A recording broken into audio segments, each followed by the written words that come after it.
In 1940, a team of American explorers set out to chart one of the last unexplored corners of the planet, traveling thousands of kilometers to reach the South Pole, through parts of Antarctica no human had ever seen before. A place so remote and inhospitable, many earlier attempts to explore it had either failed or ended in tragedy. But unlike earlier attempts, the Americans will explore Antarctica with the ultimate exploration machine. A 37-ton mobile base which will sustain a small team of explorers while they live, work, and sleep in isolation for an entire year. This is the Antarctic Snow Cruiser, designed to push through the harshest conditions on the planet, and it'll end up as one of history's greatest engineering legends.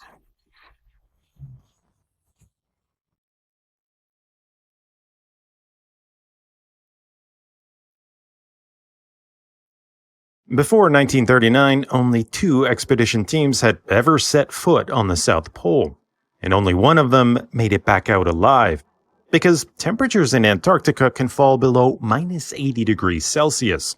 Winds of 2 or even 300 kilometers per hour are not unheard of, and with over 14 million square kilometers of ice fields in polar mountains, it's an environment unfit for human life. But underneath the frozen landscape lies the potential for enormous riches, including vast oil and mineral reserves. And by 1939, the world's powers had begun claiming huge portions of it for themselves. But missing from this map of Antarctic claims was the United States.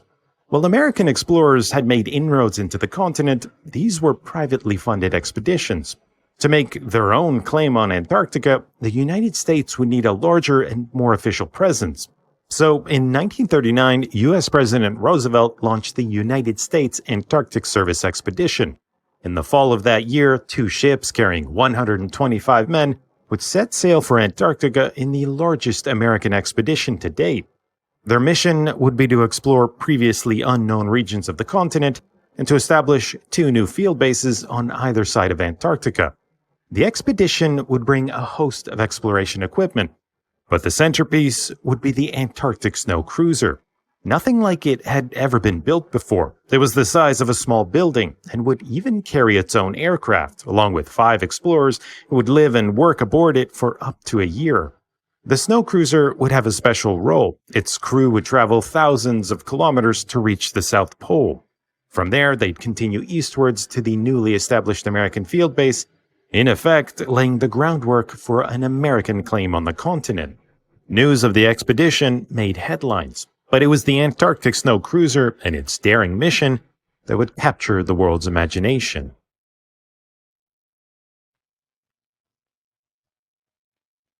Designed by Chicago's Armour Institute of Technology, the Antarctic Snow Cruiser looked like something out of a Jules Verne novel. To traverse the rough polar landscape, engineers gave it enormous 10-foot-tall rubber wheels, which would help absorb the shock of the unforgiving frozen terrain. When faced with a seemingly impassable ice crevice, the cruiser would hydraulically retract its wheels and use its large front and rear overhangs to slide over gaps, allowing it to cross ice crevices up to 4.5 meters wide. To travel reliably for months on end, the cruiser would feature an innovative diesel-electric hybrid drivetrain. Instead of driving the cruiser directly, diesel engines would supply power to electric motors inside each wheel hub. This space-saving design would do away with the need for complex drive shafts and gearboxes, promising to be more reliable. To combat frigid temperatures, coolant from the engines would circulate throughout the cabin to heat interior spaces, and in extreme weather, coolant could also heat the cruiser's hydraulically retracted wheels. The Antarctic Snow Cruiser would carry enough food, fuel, and supplies to last an entire year, and feature spaces for its 5 explorers to live, sleep, and work. It would even carry its own biplane to conduct aerial surveys and to photograph hundreds of kilometers of Antarctic territory. With the Snow Cruiser, the Americans would explore more of Antarctica in just a few months than all previous expeditions combined. When the cruiser rolled out of its assembly plant on October 24, 1939, huge crowds formed to greet it.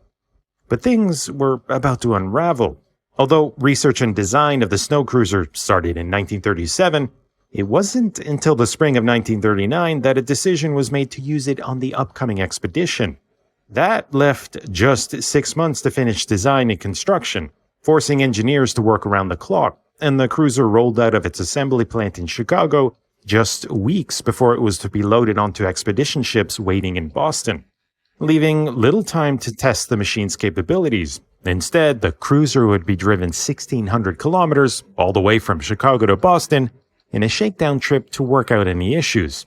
With all the excitement and press, the cross-country trip would become a national sensation. But it would also prove to be more difficult than anyone anticipated. In Fort Wayne, Indiana, just a few days into the journey, progress was halted by, of all things, heavy rains, which made roads too slippery to continue. Soon after, the cruiser lost control and careened into a ditch, where crews spent the next 3 days trying to get it unstuck. It was an embarrassing start for a supposedly unstoppable machine designed to handle the most difficult terrain on Earth. A hydraulic line failure and a small fender bender further delayed progress. But worst of all was the realization of just how painfully slow the cruiser was. It should have been able to travel at speeds of up to 48 kilometers an hour, but it struggled to reach even a fraction of that. The problem was each of its electric wheel hub motors produced just 75 horsepower. It meant that altogether the 37-ton cruiser had just 8 horsepower per ton to motivate it forward. And wherever the slow-moving machine went, it backed up traffic.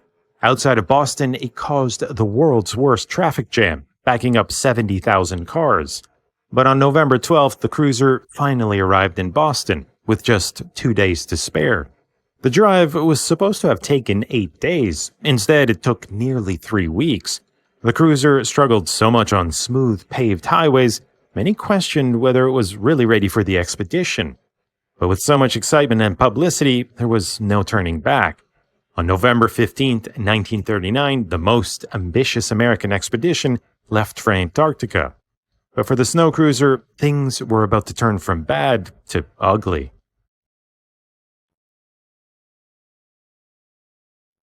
The mishaps would continue as soon as the cruiser landed in Antarctica, because the machine's real problems were only just beginning. Having been built in only 11 weeks over a single Midwestern summer, the Antarctic Snow Cruiser would see snow for the very first time in January of 1940, and immediately it looked out of its element.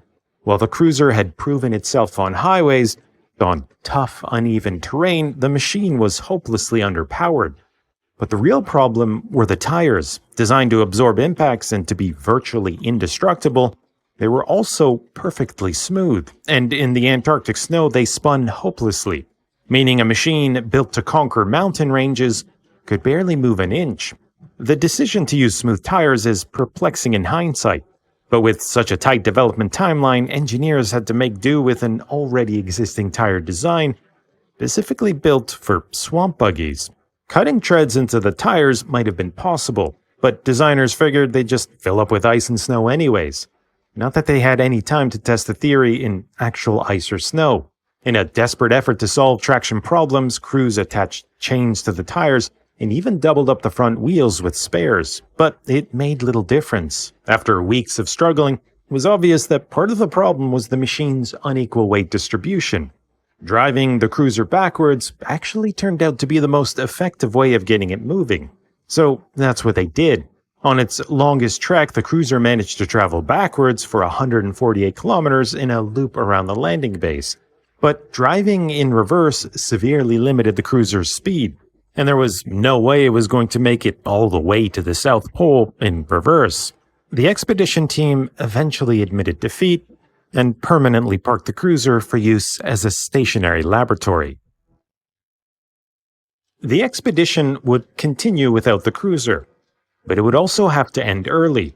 With the Second World War looming, the entire project was abandoned and the expedition team returned home. After the war, the world had changed, and conquest and colonization of distant lands had fallen out of favor. The abandoned snow cruiser was last spotted in 1958, after it was dug out from under several meters of snow. Today, the machine's whereabouts are unknown. It's either still buried under sheets of ice, or has since broken off on an ice floe and sunk to the bottom of the ocean. In the end, the Antarctic Snow Cruiser had clearly been rushed into service, and the result was a machine that had been over-designed and under-tested. Extreme optimism had seemingly been its design philosophy.